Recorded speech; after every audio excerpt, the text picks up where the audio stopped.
Prologue: a land under shadows. Long before the kingdoms of Korea were united, the land was divided into powerful states and dangerous enemies. Among them stood the kingdom of Goguryeo, a rising power surrounded by hostile tribes and mighty empires. In this dangerous time, destiny prepared the birth of a legend, a boy who would one day build an empire. His name was Jumong. Chapter 1: The Child of Destiny. Jumong was born under mysterious circumstances. His mother, Lady Yoa, had once encountered a divine being known as Hamosu.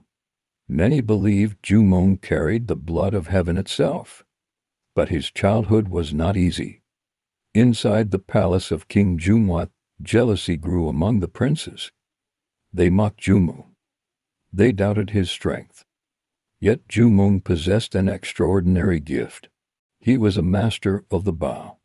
His arrows flew faster and farther than any warrior in the kingdom. But his enemies inside the palace only grew stronger. Chapter 2: Betrayal. In the palace among the royal family, the greatest threat came from Prince Daeso. Daeso feared Jumong's growing reputation. He believed the people would one day choose Jumong as their king. So he made a decision. Jumong had to disappear. Secret plans were made to assassinate him. But fate had other plans. One loyal servant overheard the conspiracy and warned Jumong. That night, Jumong fled the palace.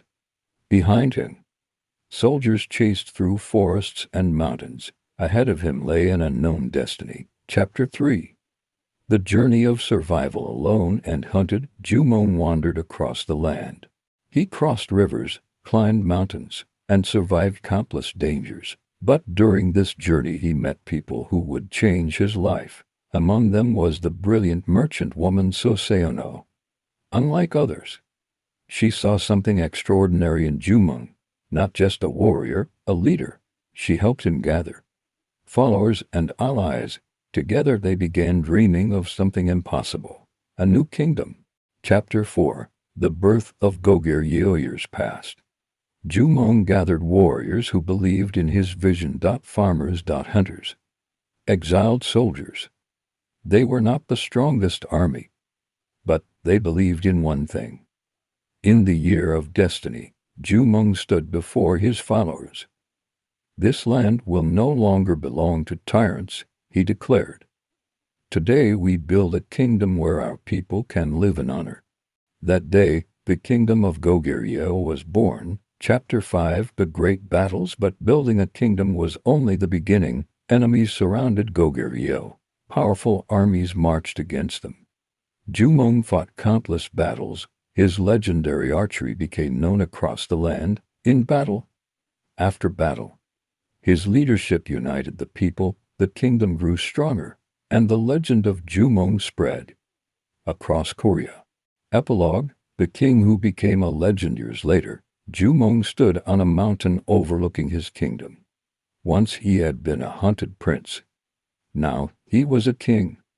But more than that, he was a symbol of hope. A man who turned exile into destiny. A warrior who built one of the greatest kingdoms in Korean history. And so the legend of Jumong was remembered for generations. Not just as a king, but as the man who proved that true greatness comes from courage, vision, and perseverance.